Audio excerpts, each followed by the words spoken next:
What if I told you that some people are handed winning lottery tickets? At birth, no effort, no talent, no grinding, just born lucky, and the rest of us. We're out here fighting for scraps.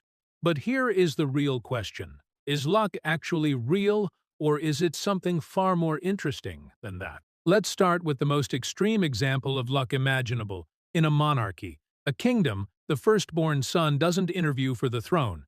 He doesn't submit a CV. He doesn't prove his leadership. The moment he takes his first breath, the crown is essentially his. Prince William didn't earn being heir to the British throne. He was simply first. Meanwhile, Prince Harry, born into the same family, the same privilege, had to carve out his own identity, build his own brand, and eventually leave the institution entirely just to find his place. Same privilege, completely different luck. This is what we call structural luck. Luck baked into the systems of society before you are even born. Now, zoom out. A child born in Norway has access to free world-class healthcare, free university education, and one of the highest standards of living on the planet simply by showing up on Norwegian soil. A child born the same day, the same hour, in a conflict zone in Sudan, faces food insecurity, no schools, and generational trauma. Neither child chose where to be born, but their entire life trajectory is shaped by that one. Cosmic coin flip. This is geographical luck, and it determines more about your outcome in life than most of us are comfortable admitting.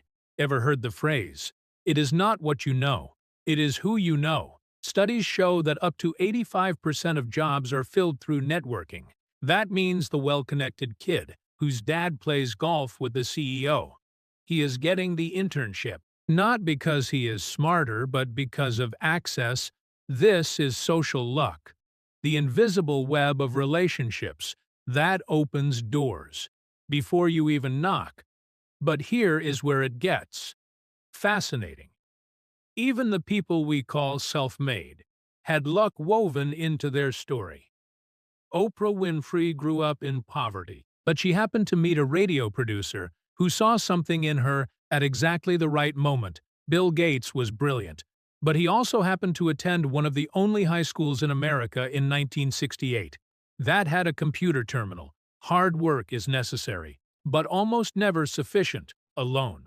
So where does that leave us? Here is the empowering truth. You cannot control where you start, but you can absolutely influence where luck finds you. Researchers call it manufactured serendipity.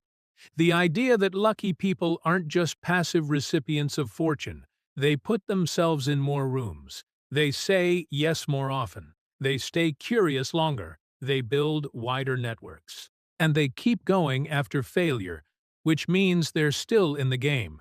When an opportunity finally arrives, the firstborn prince gets the crown. But history remembers the ones who fought for their legacy. The person born in the wrong country, the wrong family, the wrong era, and still found a way. That is not just luck. That is will. So the next time someone seems lucky, look closer. And the next time you feel unlucky, remember, luck isn't a fixed thing. It is a moving target, and you are still moving. If this made you think, hit subscribe, because next week we're going even deeper.